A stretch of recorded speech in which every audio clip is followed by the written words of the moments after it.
v roku 2016 prezident Xi Jinping povedal, vyjadril takú veľmi slávnu mantru, že domy sú na bývanie a nie na špekuláciu.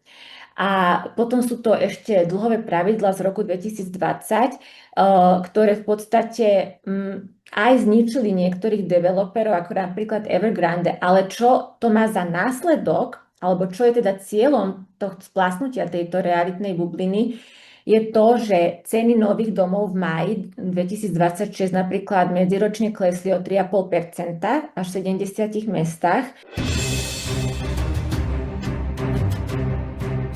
Milí diváci, vítam vás v štúdiu hlavných správ. Dnešným mojím hosťom cez Zoom tentoraz je slovenská vysokoškolská pedagogička, publicistka a politická aktivistka Lucia Hubinská. Vítam vás v štúdiu na Zoome. Ďakujem pekne, dobrý deň prajem. My sme mali minule veľmi zaujímavý rozhovor o Petrohrade a povedali sme si, že na budúce, keďže žijete momentálne v Číne, budeme hovoriť o Číne. Je to aj pre mňa veľmi zaujímavá parketa, pretože som v Číne žil 3 roky a musím povedať, že som tam zažil zaujímavé veci. Takže ja idem rovno na vec a hneď na vás vychrelím prvú otázku. Prečo Slovensko obchoduje s Čínou, ale zároveň opozícia o nej často hovorí iba v negatívnych súvislostiach? Áno, takže pýtate sa na obchodovanie s Čínou a potom hovoríte o tom, ako sa o Číne hovorí. Takže tuto máme ako keby takú rovinu dvoch rozdielných vecí. Jedna vec je tá ekonomická, nejaká hospodárska realita. Druhá vec je politická retorika. Medzi týmito dvoma vecami je rozdiel veľký alebo aj taký rozpor. Áno. Slovensko je malá, otvorená priemyselná ekonomika, ktorá je zapojená do medzinárodných dodávateľských reťazcov, pomerne teda hlboko. A Čína na druhej strane je jedným z hlavných centier svetovej výroby, obchodu a aj technologického rozvoja. Slovenské firmy, slovenský priemysel, slovenské domácnosti dennodenne využívajú čínske komponenty, čínske suroviny, stroje, elektroniku, aj spotrebný tovar. Áno, toto nemá s ideologickými názormi nič spoločné, toto sú jednoducho hospodárske fakty. Pokiaľ sa pozrieme potom na to, čo slovenská opozícia hovorí o Číne, musíme si uvedomiť, že oni o Číne nehovoria podľa toho, aké sú konkrétne záujmy Slovenska. Hovoria o Číne a teda aj o iných krajinách, ktoré sa tak vymykajú tomu západnému ideologickému rámcu. Hovoria o nich podľa toho, aký jazyk práve dominuje v Bruseli, alebo aký jazyk dominoval kedysi vo Washingtone. Teraz sa trošku tá situácia zmenila. A namiesto vlastnej zahraničnej politiky často teda oni budú opakovať také tie cudzie geopolitické tézy. Čína je automaticky označovaná za hrozbu, za riziko, za nepriateľa. Aj keď sa slovenské a európske hospodárstvo na čínsku výrobu naďalej vo veľkej miere spolieha. Takže toto je veľmi pokrytecké. Ale v skutočnosti si myslím, že tu nejde iba o Čínu. A tu sa dostávame k takému širšiemu problému aj slovenskej, ale aj európskej zahraničnej politiky, ktorá sa príliš často riadi ideologickými sympatiami namiesto tých konkrétnych materiálnych štátnych záujmov. Veľmi jasne to vidíme aj napríklad na vzťahu opozície slovenskej k Spojeným štátom. Kým bola americká administratíva politicky a hodnotovo blízka slovenským liberálom, tak vzťah k USA bol takmer bezvýhradne pozitívny a Spojené štáty boli vždy prezentované ako nejaký prirodzený morálny a politický líder, ktorého rozhodnutia sa zásadne nikdy nespochybňovali, ale po návrate Donalda Trumpa, teda hlavne v tom druhom mandáte jeho, sa však tento postoj náhle zmenil. Aj napriek tomu, že Amerika zostala tou istou veľmocou a robí úplne to isté, čo robila za posledných 250 rokov, zostala aj našim dôležitým partnerom, ale slovenská opozícia sa začala o USA hovoriť oveľa kritickejšie a nie je to ani napriek tomu, nie je to ani preto, že by sa geopolitická poloha Slovenska zmenila zo dňa na deň, ale jednoducho preto, že sa zmenila ideologická orientácia americkej administratívy. To teda odhaluje, by som povedala, ten zásadný problém tej zahraničnej politiky, že nemôže byť založená na tom, či sa nám páči alebo nepáči, kto je prezident nejakej krajiny.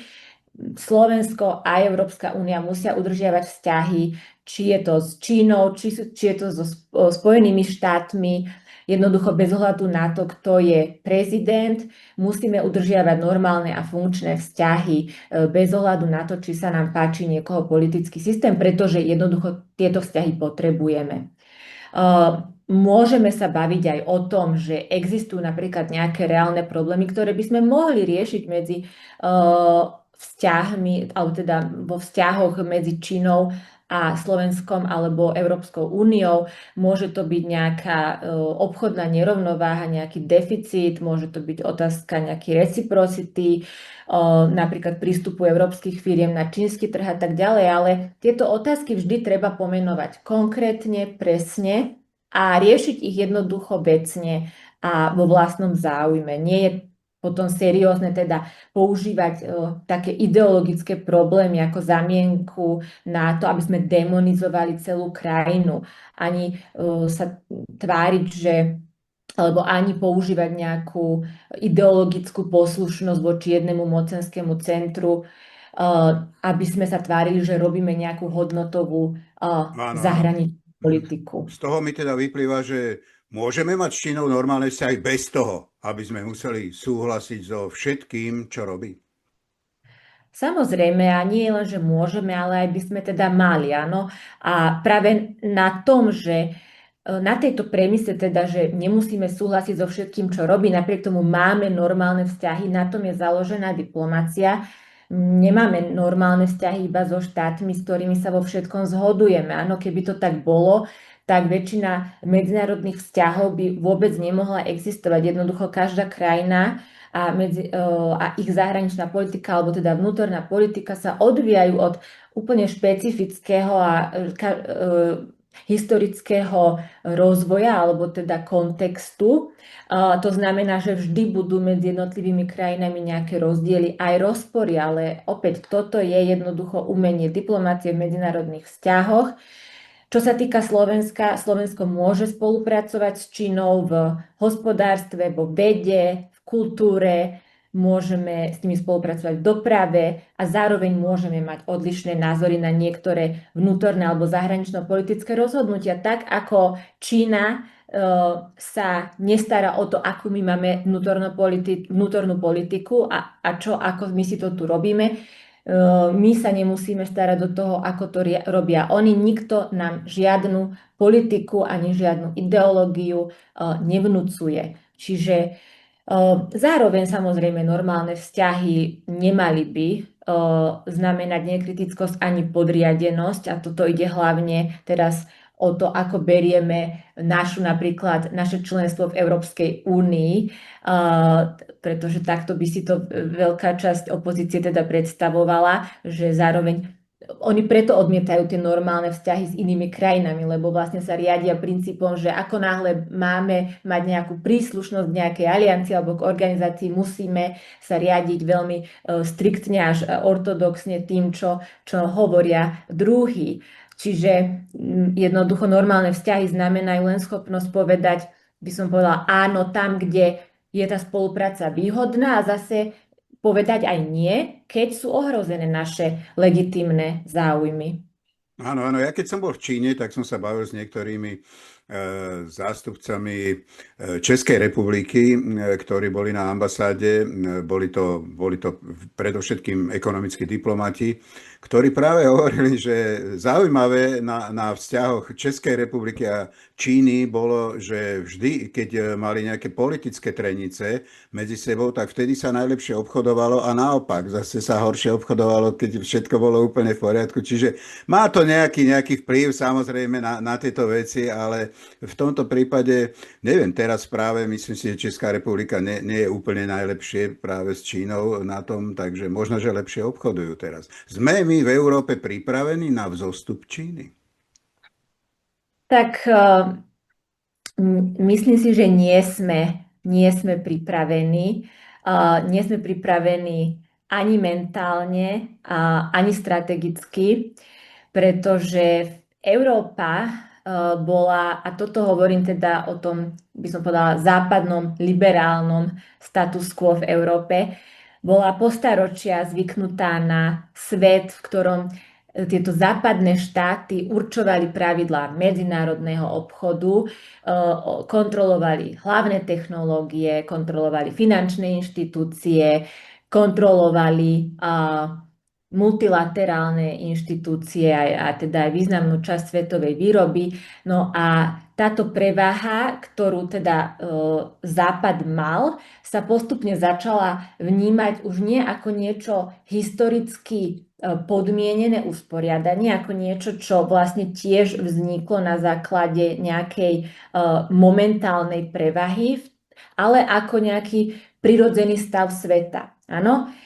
Ja si myslím, že zároveň, keď sa bavíme o tom napredovaní alebo vzostupe Číny, problémom nie je iba to, že Čína napreduje, ale ja si myslím, že problémom je aj to, že Európa stráca schopnosť sama nejako organizovať a vlastne manažovať svoj rozvoj alebo napredovať.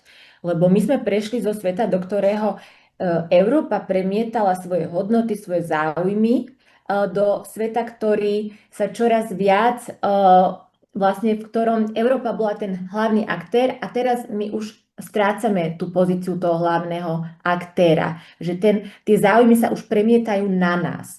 Čiže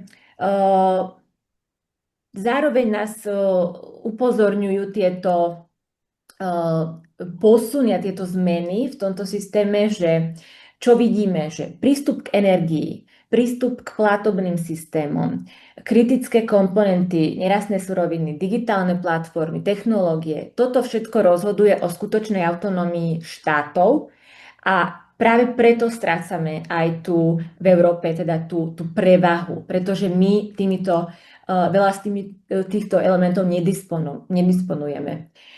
Európa si stanovuje veľké klimatické, digitálne, geopolitické ciele, ale ona nevytvára tie materiálne kapacity na to, aby ich mohla uskutočniť.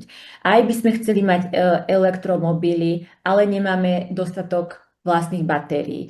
Chceme aj digitálnu suverenitu, ale zároveň sme stále závislí od amerických platformiem, od amerických firiem, azijských technológií. Chceli by sme mať strategickú autonómiu, ale nemáme tú dostupnú energiu a priemyselné kapacity ani dlhodobé plánovanie. Napríklad podiel Európskej únie na svetovej ekonomike klesol približne z 30% v roku 2008 na 17% v roku 2025. Ďalšia nevýhoda môže byť aj to, že Európa jednoducho nemá dlhodobé strategické plánovanie. Toto je potom už samozrejme taká komplikovanejšia debata, kde sa môžeme baviť o fungovaní týchto západných liberálnych demokracií, ale jednoducho, keď to porovnáme s Čínou, Čína uvažuje v 5-ročných, 10-ročných, 15-ročných horizontoch a ďalej, kdežto európske vlády premýšľajú iba do následujúcich volieb a samozrejme, keď vieme aj, ako fungujú volebné cykly a ako fungujú kampane, na aké témy sa jednoducho európski lídri väčšinou chcú sústreďovať. Vieme, čo urobili aj sociálne médiá, aj populizmus s dnešnou politikou. Toto všetko jednoducho prispieva k tomuto takému úpadku Európy. Áno, áno. Ja si myslím ešte, že je tam jeden taký zaujímavý faktor, pretože nakoniec Čína má veľmi nízke výrobné náklady v akejkoľvek oblasti, či je to strojárstvo, elektronika, automobilový priemysel celkové. Tak teraz prišlo k takému momentu, že ten kapitalizmus, teda, čo je vlastne jeho základom je voľný trh, konkurencia a tak ďalej, takže zrazu začal uvalovať na produkty z Číny neskutočné clá, čiže takto oni vidia tú odozvu a takto vidia ten konkurenčný boj, zrejme. Áno, áno, presne tak, ale Jedna vec je presne tak, že sú to ekonomické obavy, ktoré tento čínsky vzostup v Európe vyvoláva. Ale ja si myslím, že ďalšia vec je aj to, že ako ste povedali, že tam sú aj tie nízke výrobné náklady. Jednoducho Čína, boli sme zvyknutí, ja neviem, 10 rokov, 20 rokov dozadu, keď som ja vyrastala, že jednoducho sme mohli kupovať lacné čínske produkty, všetko bolo made in China po celom svete. Teda Čína bola jednoducho veľká výrobná kapacita, veľká výrobná hala pre celý svet. A toto jednoducho prispelo k tomu zároveň, ale cieľavedomými stratégiami, tým, že teda oni veľmi dobre plánujú, sa Čína vlastne z rozvojovej krajiny sa skutočne rozvinula. Ona začala inovovať, už nechce zostať iba tou lacnou výrobňou základňou západu. A toto je presne to, čo vyvoláva tie obavy, že že mnohí na západe budú podporovať akože rozvoj tzv. Rozvojových krajín, ale iba dovtedy, kým tieto krajiny zostávajú v tej podriadenej pozícii, že môžu vyrábať lacný tovar, poskytujú lacnú pracovnú silu, otvárajú svoje trhy tomu západnému kapitálu, ale keď začnú sami inovovať alebo budovať vlastné značky, vyvíjať technológie, začnú byť naozaj že konkurencia v tých odvetviach, najmä s vysokou pridanou hodnotou, tak zrazu sa tento rozvoj začne opisovať ako problém. A potom presne odpoveď je tá, že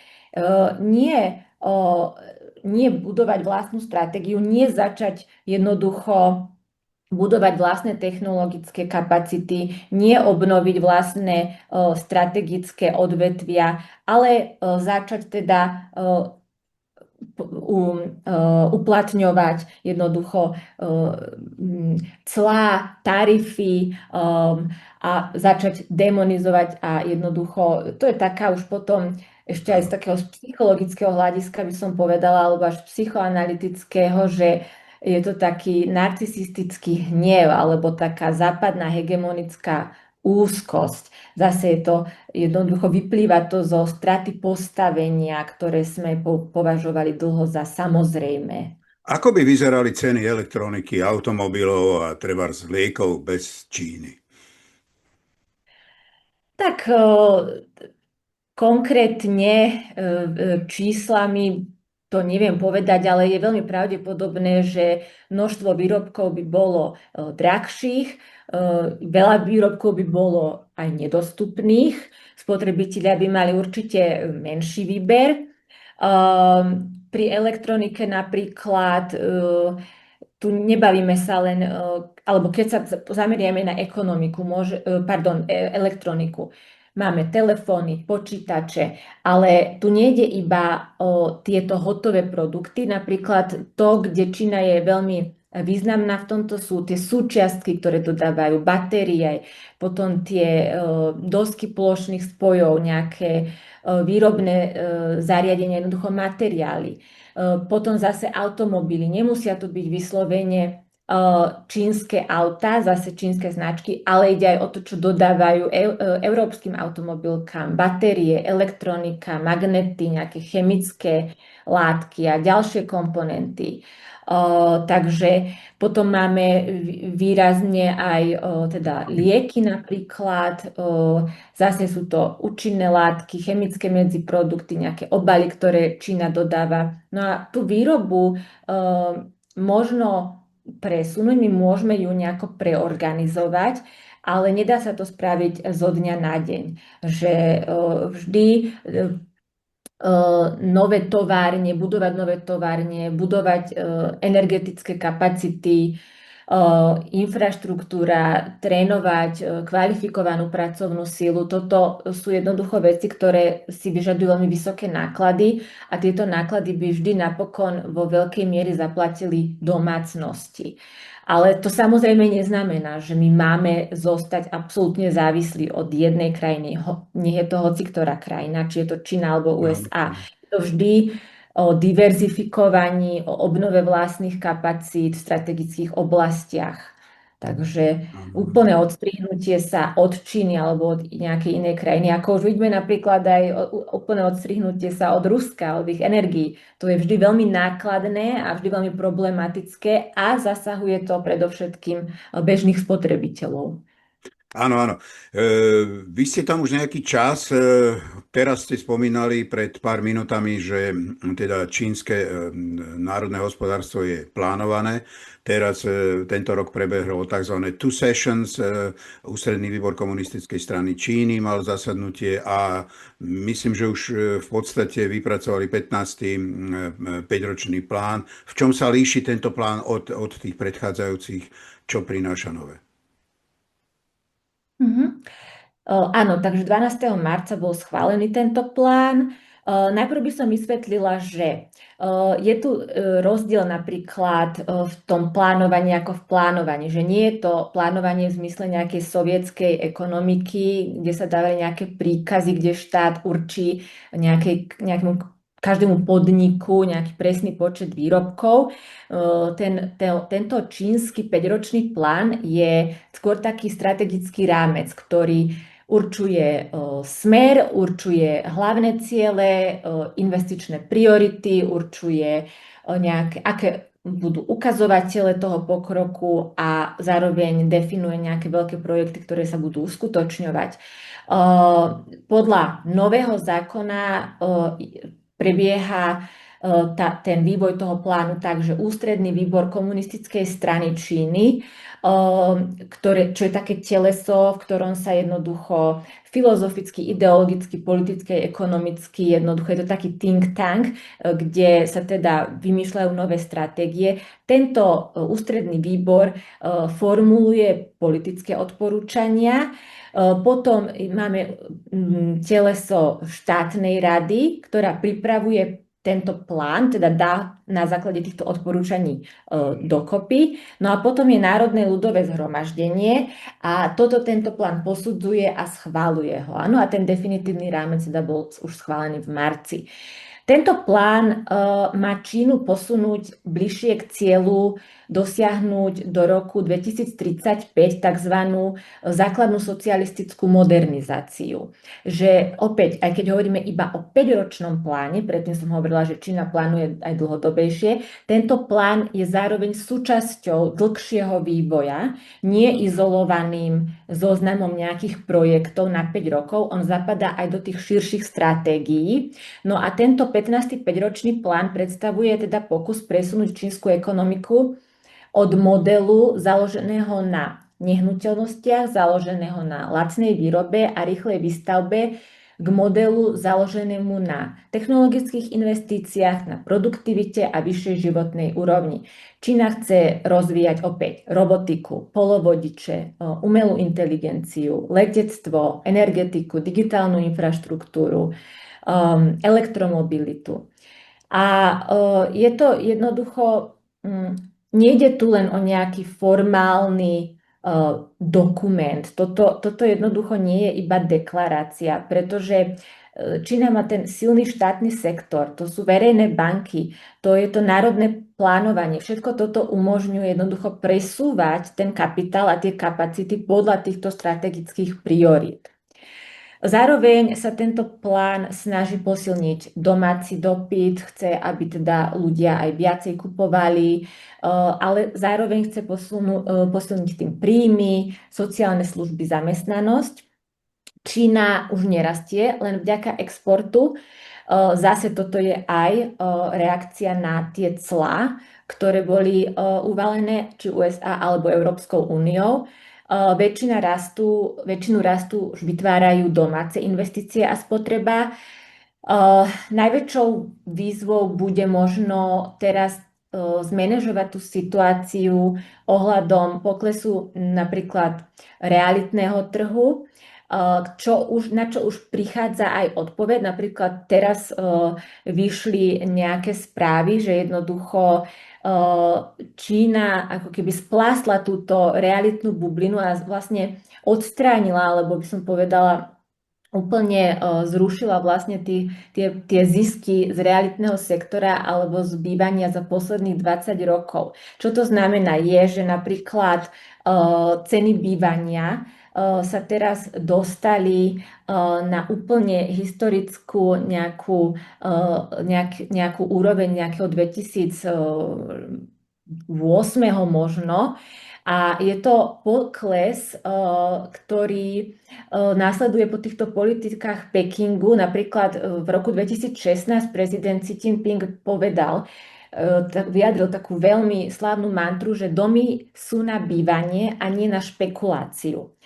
A potom sú to ešte dlhové pravidlá z roku 2020, ktoré v podstate aj zničili niektorých developerov, ako napríklad Evergrande. Ale čo to má za následok, alebo čo je teda cieľom toho splasnutia tejto realitnej bubliny, je to, že ceny nových domov v máji 2026 napríklad medziročne klesli o 3,5% až v 70 mestách, a pričom investície začiatkom tohto roka klesli o 17%.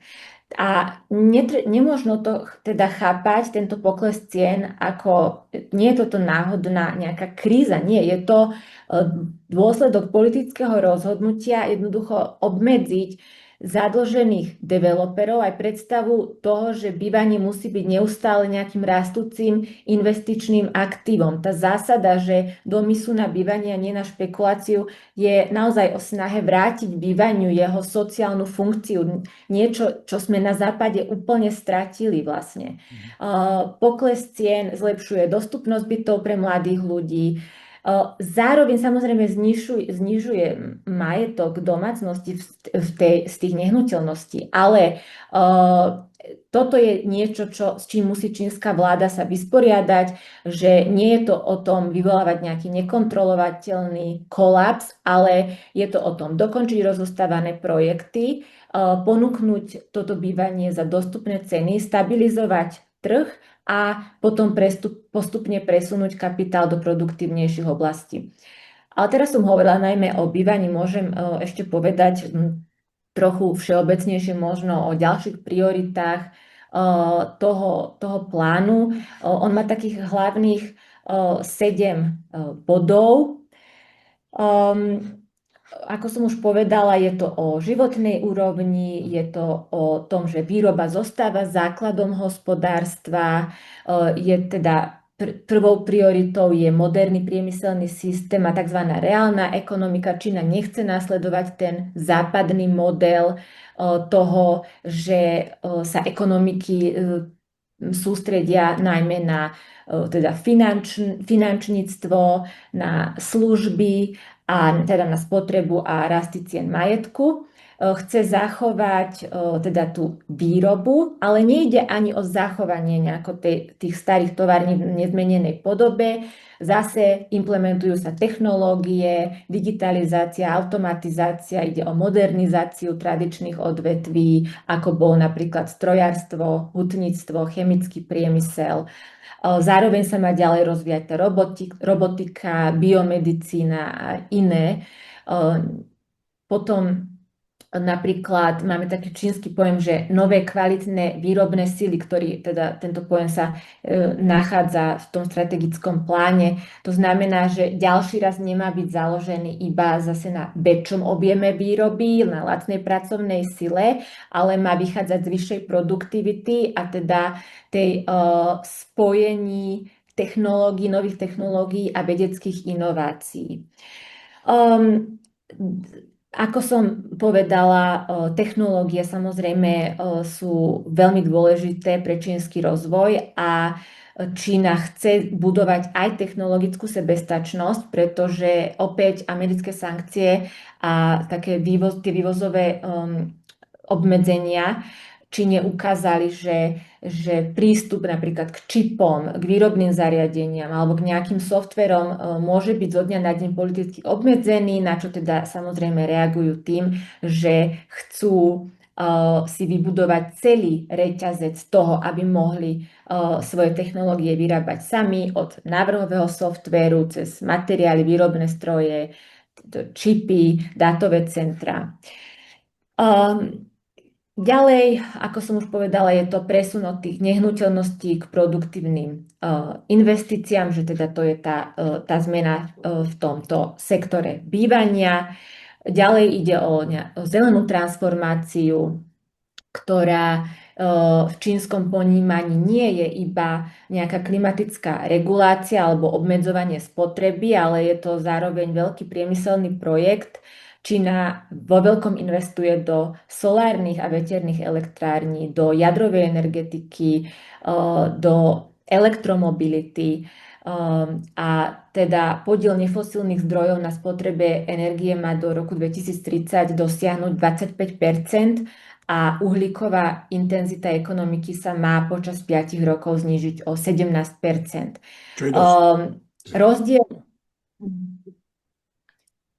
rozdiel oproti napríklad európskej klimatickej politike spočíva aj v tom, že Čína sa nespolieha iba na ceny uhlíka a nevydáva nejaké iba zákazy alebo zmenu správania spotrebiteľov, ale najmä buduje tie výrobné kapacity, presúva energetické siete a jednoducho buduje tú infraštruktúru potrebnú na realizáciu toho prechodu. No, áno. Uh, Takže výborne, mne sa to veľmi pozdáva, to, čo ste povedali aj o tých bytoch a vôbec všetko smeruje k tomu, že teda čínska vláda naozaj, ako my v Dunajskej strede hovoríme, taking care about citizens, akože stará sa naozaj o svojich obyvateľov, čínska vláda a ústredný výbor komunistickej strany Číny. Nechcem tu robiť nejakú reklamu. Nie.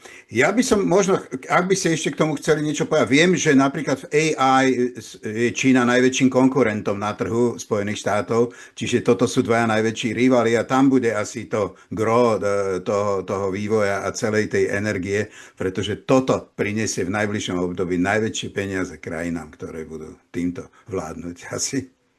Určite áno, tie technológie sú absolútne centrálne pre teda ďalšie stratégie rozvoja do budúcnosti, preto aj to veľké budovanie tých technologických kapacít tak, aby jednoducho si Čína vedela vyrábať všetky komponenty na tieto technológie. Toto bude dávať Číne absolútne veľkú výhodu, ale aj slobodu v tom, aby si teda mohli vyrábať technológie tak, ako to potrebujú oni, bez ohľadu na to, či sa z jedného dňa na druhý uvalia nejaké clá kvôli nejakým politickým manévrom a tak ďalej.